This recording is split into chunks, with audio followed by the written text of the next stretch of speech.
Dear students, this is the second video of the chapter Life Sciences of class 10th.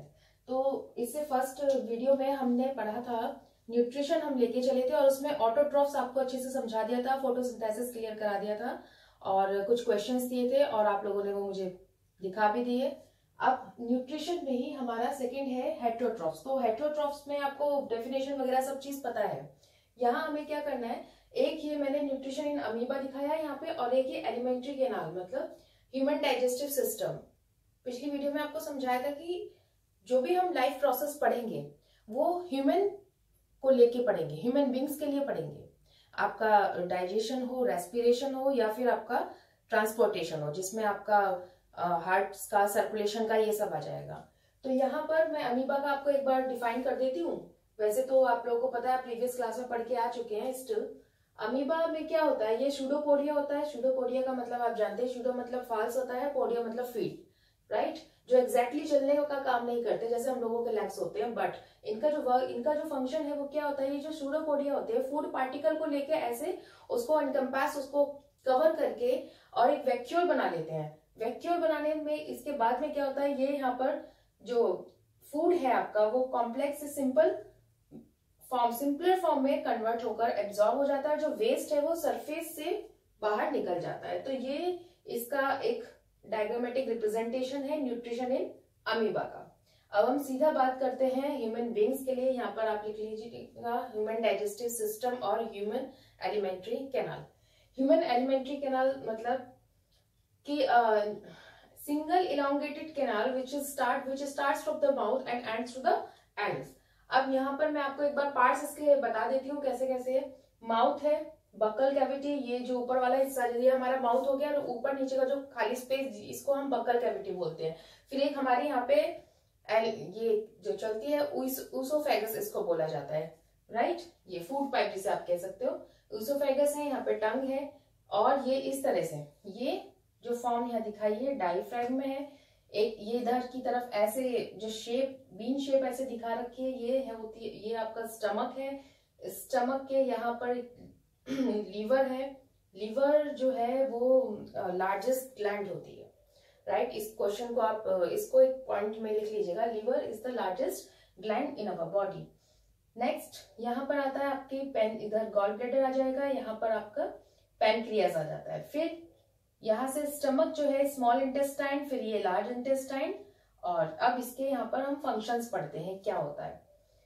जब भी कोई अच्छा खाना बन रहा हो या आपकी कोई फेवरेट डिश बन रही हो तो आप अक्सर ये बात कहते हैं कि माय माउथ वाटर्स या मुंह में पानी आना। तो वो एग्जैक्टली पानी नहीं होता, वो एग्जैक्टली जो होता है वो सलाइवा होता है और सलाइवा सिक्रीट होता है सलाइवरी ग्लैंड से, ठीक है। सलाइवरी ग्लैंड से सिक्रीट होता है। सलाइवा में एंजाइम होता है सलाइवरी एमाइलेज, राइट।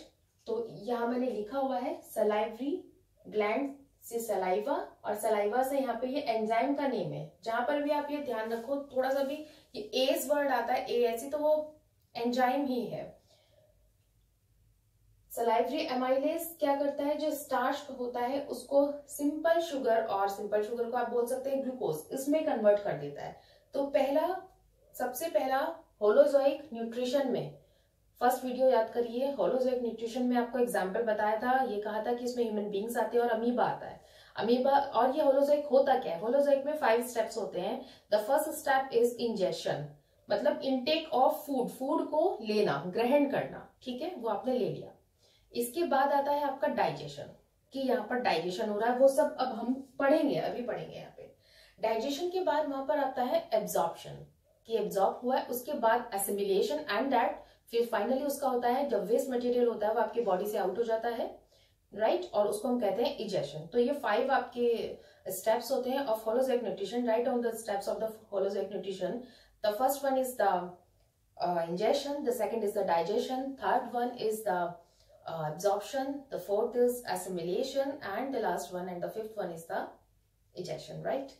तो फर्स्ट हम इंजेक्शन हमारा हो गया और इंजेक्शन में ही हम लोग जैसे हमने लिया, जैसे फूड मुंह में डाला, तुरंत उसमें जो होता है वो एक तरह से आप डाइजेशन ही समझो, वो स्टार्ट हो जाता है। सलाइवरी एमाइलेज से वो पहला आपका स्टेप स्टार्ट हो जाता है। क्या होता है, जो स्टार्च होता है वो ग्लूकोज, सिंपल शुगर है, आप लोग पढ़ेंगे कार्बोहाइड्रेट्स में जब पढ़ेंगे तो ये स्टार्च सिंपल शुगर में कन्वर्ट हो जाता है, ठीक है। अब इसके बाद ये यहाँ पर ऊसोफेगस है। ऊसोफेगस में अब ऐसा नहीं है कि यहाँ जाने के लिए कोई तो प्रोसेस होता होगा ना। आप ऐसे पाइप नहीं घुसाते, हर टुकड़े के बाद पानी नहीं पीते, कुछ तो ऐसा होता होगा कि हमने कुछ खाना खाया, आप कितनी देर उसे चबा सकते हो, थोड़ी देर में वो स्वेलो हो जाएगा ऑटोमेटिकली, वो खुद ही स्वेलो हो जाता है और उसके बाद में वो धीरे धीरे खाना आपका नीचे जाता है। तो वो जो नीचे जाने का जो मूवमेंट है, दैट मूवमेंट राइट, जो ये आपकी ऊसोफेगस है वो नीचे से पुश करती है। तो वो होता क्या है कि वो ऐसे पुश करेगा, फिर खाना थोड़ा नीचे, फिर दोबारा पुश करेगा। तो ऐसा ऐसा जो मूवमेंट होता है इस तरह से, उसको हम कहते हैं पेरिस्टाल्टिक मूवमेंट, राइट। इस क्वेश्चन को आप याद रखिएगा, मैं असाइनमेंट में भी दूंगी। तो ये मूवमेंट यहाँ पर ये हो रहा है कि इस तरह से ये ऐसे पुश कर, ये मसल्स ऐसे पुश होती रहेंगी, ये एलिमेंट्री कैनाल, ये जो ट्यूब है आपकी, ठीक है, और वो जो खाना है वो नीचे की तरफ, जो भी फूड आपने लिया है वो नीचे की तरफ ऐसे आता रहेगा। फिर ये आ जाता है आपका स्टमक में। स्टमक में क्या होता है, स्टमक में गैस्ट्रिक जूसेस, गैस्ट्रिक ग्लैंड्स होती है, गैस्ट्रिक जूसेस सिक्रीट होते हैं, ठीक है। जूसेस कह लीजिए, एंजाइम्स कह लीजिए। यहाँ पे गैस्ट्रिक जूसेस में क्या है, गैस्ट्रिक जूसेस में HCl है, हाइड्रोक्लोरिक एसिड, फिर पेप्सिन है, यहाँ पर पेप्सिन के बाद म्यूकस है। अब यहां से आपके 2-3 क्वेश्चंस बनते हैं। HCl एसिडिक इन नेचर, आप लोग केमिस्ट्री लैब में आए हैं, आप लोगों ने देखा है कि HCl इज हाईली एसिडिक।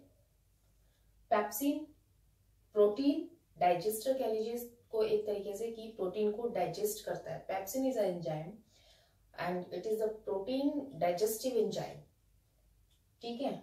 और फिर है आपका म्यूकस। म्यूकस का क्या काम है, अब स्टमक जो है, स्टमक की इनर लाइनिंग में गैस्ट्रिक ग्लैंड्स होती हैं जिसमें से गैस्ट्रिक जूसेस निकलते हैं। वो 3 तरह के होते हैं, आपको बता दिए।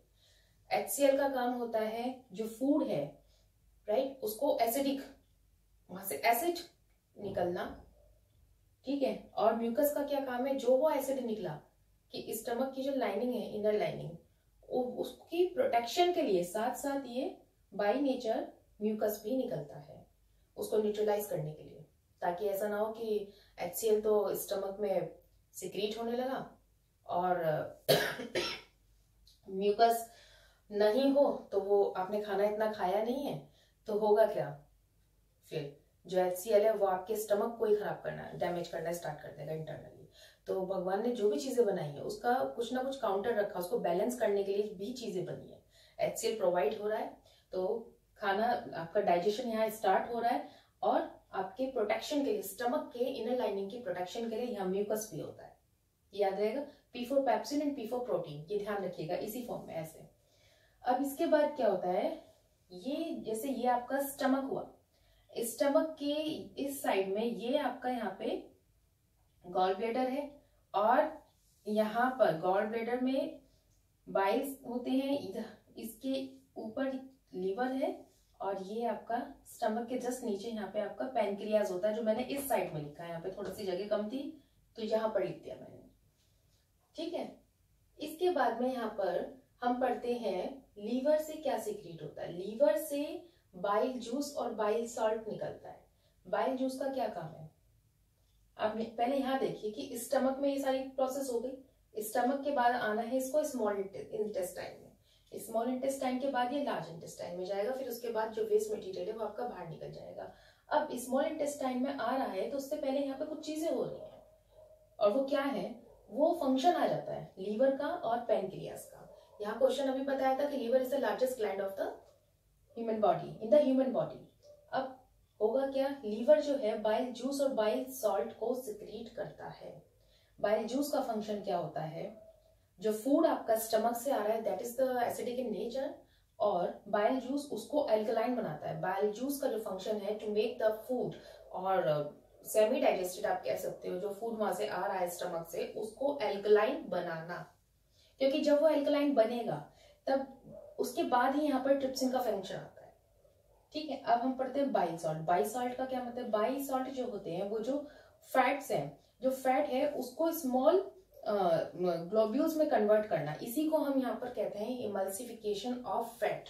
ये क्वेश्चन आएगा आपका कि what is the can you explain और define the emulsification of fat. तो यहाँ पे थोड़ा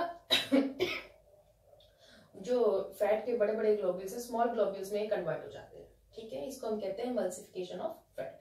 ये बाइल साल्ट का काम हो गया। अब ये हमारा ट्रिप्सिन और लाइपेज, ये हमारा सिक्रीट करेगा यहाँ पर पैनक्रियास। ये जो मैंने लीफ लाइक स्ट्रक्चर बनाई है, दिस इज द पैनक्रियास, यहाँ पर लिखा हुआ है इधर, ये यहाँ पर ये आपका पैनक्रियास है। तो ये पैनक्रियास जो है, यहां से ट्रिप्सिन निकल रहा है और लाइपेज। अब ट्रिप्सिन फिर वही जैसे पेप्सिन जो था वो प्रोटीन डाइजेस्टिव एंजाइम है, ट्रिप्सिन थोड़ा सिमिलर है देखने में, सुनने में भी, प्रोनाउंसिएशन इसका, तो काम भी ऐसा ही है। पूरा वो प्रोटीन डाइजेस्ट नहीं होता, बचा हुआ पार्ट ये कर देता है प्रोटीन डाइजेस्टिव, ये भी प्रोटीन डाइजेस्टिव एंजाइम ही है। और लाइपेज, लाइपेज का क्या मान, लाइपेज मतलब लिपिड, और एज मैंने बताया जहां पर भी एज वाला वर्ड आ जाएगा वो एंजाइम हमारा, वो तो एंजाइम होता ही है। जैसे लाइपेज में फैट जो है वो कन्वर्ट होगा फैटी एसिड और एंड ग्लिसरॉल में, या आप ये कह लो जो हमारा इमल्सिफाइड फैट है, इमल्सिफिकेशन ऑफ फैट तो ऊपर हो चुका, जो इमल्सिफाइड फैट है वो लाइपेज उसको फैटी एसिड और ग्लिसरॉल में कन्वर्ट कर देता है, ठीक है, क्योंकि और इसका ये करना बहुत जरूरी है। अगर डायरेक्ट बाइल साल्ट का वर्क नहीं होगा यहाँ पे तो ये लाइपेज फंक्शन इतना नहीं कर पाएगा, इसीलिए एमल्सिफिकेशन ऑफ फैट हो रहा है, स्मॉल ग्लोब्यूल्स में कन्वर्ट हो रहा है फैट, और उसके बाद में लाइपेज जो है फैट को फैटी एसिड और ग्लिसरॉल में कन्वर्ट कर रहा है, एमल्सिफाइड फैट को उसको सिंपलर फॉर्म में लेके जा रहा है। यहाँ इसके बाद में आता है हमारा जो स्मॉल इंटेस्टाइन है। तो स्मॉल इंटेस्टाइन जो होता है that is the complete digestion. Small intestine है आपका कंप्लीट डाइजेशन की साइट है, the site of the complete digestion is the, कोई पूछे तो वो क्या है, वो होगा हमारा स्मॉल इंटेस्टाइन। तो ये सारा फंक्शन हमारा स्मॉल इंटेस्टाइन में यहाँ पर हो। इसके बाद क्या है, स्मॉल इंटेस्टाइन में फिंगर लाइक प्रोजेक्शंस होती हैं। फिंगर लाइक प्रोजेक्शंस मतलब, प्रोजेक्शन तो आउटग्रोथ को हम वैसे बोलते हैं, जैसे ये इस तरह से, ठीक है, आपको मैं ड्रॉ भी करके दिखा सकती हूँ।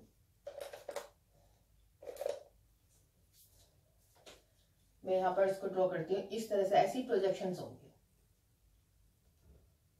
ये तो ये हमारी फिंगर लाइक ऐसे प्रोजेक्शंस होंगी, ठीक। अब क्या मतलब है, क्या जरूरत थी ये फिंगर लाइक प्रोजेक्शन की। आप किसी कपड़े को भी लीजिए, कोई चीज आपकी स्ट्रेट है और किसी में बहुत सारे फोल्ड्स आ जाए तो होगा क्या, उसका सरफेस एरिया बढ़ जाता है। ऐसे आपने पेपर को करके देखिएगा, कोई पेपर है आपका जैसे छोटी सी, उसमें आपने उसको कई फोल्ड्स अगर ऐसे दे दिए तो उसका सरफेस एरिया बढ़ जाएगा। सरफेस एरिया बढ़ने से क्या होता है, एब्जॉर्प्शन बढ़ेगा, ठीक है। तो यहाँ पर इसका एब्जॉर्प्शन स्टार्ट हो जाता है, और इसमें विलाइज में होता क्या है, ब्लड वेसल्स होती है जो न्यूट्रिएंट्स को, जो आपका डाइजेस्ट हो गया, जो सिंपलर फॉर्म बन चुकी है, जो सिंपलर फॉर्म बन चुका है, उसको वो वहां से कैरी करता है, ठीक है, और अगर अलग अलग सेल्स में वहां पर पहुंचाता है। इसके बाद फिर ये हमारा, इसके बाद का जो प्रोसेस है वो हमारा रेस्पिरेशन में जाता है। यहाँ तक क्लियर है, ठीक है। अब आप कहोगे कि मैम फिर लार्ज इंटेस्टाइन का क्या फंक्शन हुआ। लार्ज इंटेस्टाइन का फंक्शन सिर्फ इतना है, जो अनडाइजेस्टेड फूड है वो आपका लार्ज इंटेस्टाइन में जाता है, ठीक है, और लार्ज इंटेस्टाइन में मैक्सिमम वाटर, जो अनडाइजेस्टेड फूड से जो वाटर होता है वो उसको एब्जॉर्ब कर लेता है, और जितना भी बाकी का जो वेस्ट मटेरियल या पार्ट है आपका फूड का, वो सारा आपका बॉडी से बाहर निकल जाता है, जिस प्रोसेस को हम इजेशन बोलते हैं। क्लियर। तो यहाँ पे आपका ये ह्यूमन डाइजेस्टिव सिस्टम मैंने आपको समझा दिया। एक और चीज, यहाँ एक छोटा सा होता है, राइट साइड में होगा आपकी बॉडी में, अपेंडिक्स जिसे बोलते हैं, this is the vestigial organ. और अपेंडिक्स का एज सच इसका कोई इसका यूज नहीं है। वेस्टिजियल ऑर्गन वो होते हैं, पता होगा आप लोगों को, जिनका बहुत वेरी वेरी एंशिएंट टाइम्स, अगर हम चले जाए बहुत पीछे, तो वहां पर इसका फंक्शन होता था, जो जैसे फ्लैश खाते थे पहले, कच्चा खाना खाते थे, पका हुआ नहीं होता था, गेहूं रोटी इस तरह से आज की तरह हम फूड नहीं लेते थे, तो तब इसका फंक्शन होता था। आज इसका कोई फंक्शन है नहीं। One more thing I must have to tell you that what is the basic difference between the small intestine and the large intestine. The small intestine is it is very long, वो बहुत लंबी है large intestine से, still it is called as the small intestine. मेरी बात समझ में आई? Small intestine का जो लेंथ है ये ऐसे ऐसे, ये आप लोगों की फेवरेट मैगी शेप जो बनी हुई है, ये बहुत लॉन्ग होती है, 6 to 7 मीटर, बहुत लंबी होगी, लेकिन फिर भी इसको स्मॉल इंटेस्टाइन कहते हैं।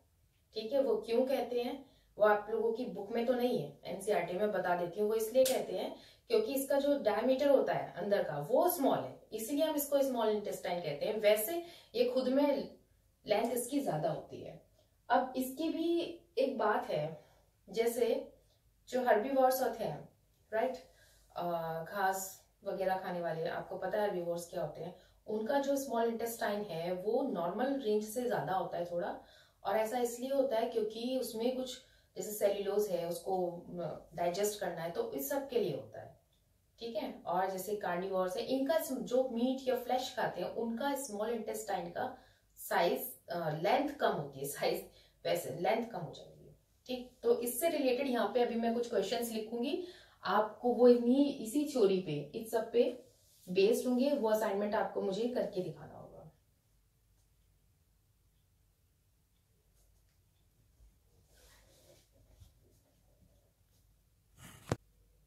तो स्टूडेंट्स, ये आपका जो अभी एलिमेंट्री कैनाल आपको समझाया है, ह्यूमन एलिमेंट्री कैनाल सिस्टम, उसके बेस्ड पे ये क्वेश्चंस हैं। मैं एक बार इनको रीड कर देती हूँ। First question is explain the process of nutrition in amoeba, right. तो ये आपको प्रोसेस बताना है अमीबा में, और डायग्रामेटिकली लेबल डायग्राम आप बनाएंगे उसके साथ ही बताना है। फिर सेकंड क्वेश्चन है describe the alimentary canal of man, right. The third question is why the small intestine is called as small intestine, कि small intestine को small intestine ही क्यों कहा जाता है। फिर है आपका question number 4 is draw the label diagram of alimentary canal of man. The fifth is explain the function of gastric juices. Second is explain the term emulsification of fats. अब emulsification मैंने आपको समझा दिया। emulsification और सुन लीजिए एक बार कि emulsification का ऐसे मतलब जो होता है, जैसे फैट होता है ना, वो फैट जो है वो बहुत लिपिड के बड़े बड़े ग्लोब्यूल्स होते हैं।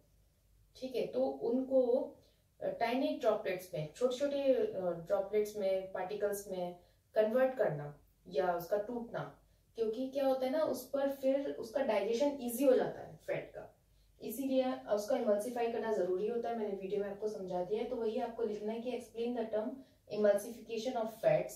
इसके साथ एक और लिख लीजिएगा, and why is it necessary to emulsify the fat। ठीक है, question number 7 what is the holozoic nutrition, write all the steps of holozoic nutrition in the correct sequence। आपको holozoic nutrition बताना भी है, उसको एक करेक्ट सीक्वेंस में लिखना भी है, उसके स्टेप्स को। 7th क्वेश्चन है आपका एक्सप्लेन द टर्म काइम। हाँ, ये मैंने आपको शायद नहीं बताया। काइम मतलब CHYME, पार्टली डाइजेस्टिव फूड, जो स्टमक में क्या होता है ना, जैसे एलिमेंट्री कैनाल से स्टमक में फूड गया, तो स्टमक तो आपका ऐसे होता है ना, एक्सपैंडिंग नेचर होती है उसकी, तो उसमें प्रोटीन का डाइजेशन स्टार्ट हो जाता है स्टमक में। फिर क्या होता है, जो पार्टली डाइजेस्टिव फूड है वो आपका स्मॉल इंटेस्टाइन में जाता है, तो वही जो आपका पार्टली डाइजेस्टेड फूड है उसी को हम काइम बोलते हैं, राइट।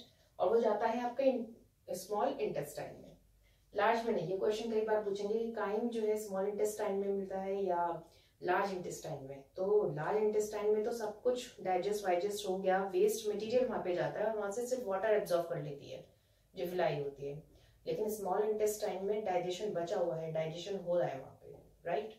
और कंप्लीट साइट ऑफ डाइजेशन जो है वो भी हमारी स्मॉल इंटेस्टाइन में। तो ये याद रखिए कि कहाँ मिलेगा आपको, स्मॉल इंटेस्टाइन में या लार्ज में। तो ये स्मॉल में मिलता है, मैंने बता दिया question. Question number 8 is in which part of the body digestion begins. ठीक है। 9 is name the largest part of the alimentary canal. Alimentary canal का जो एलिमेंट्री कैनाल हमारी माउथ से स्टार्ट होती है वो पूरा नीचे तक आता है, तो उसका लार्जेस्ट पार्ट क्या है वो आपको बताना है। What is the function of bile juice? Bile juice का फंक्शन बताइए। The undigested food stored in the liver in the form of carbohydrate। एक ग्लाइकोजन है, इसका आंसर आप लिख लीजिएगा। मैं बता देती हूँ क्वेश्चन आपका। जो अनडाइजेस्टेड फूड है जो लीवर में स्टोर होता है वो कार्बोहाइड्रेट की किस फॉर्म में होता है, तो वो आप लिखेंगे ग्लाइकोजन, इसका आंसर है। तो ये क्वेश्चन है, क्वेश्चन तो और भी बन सकते हैं, आप इसको अच्छे से करिए। और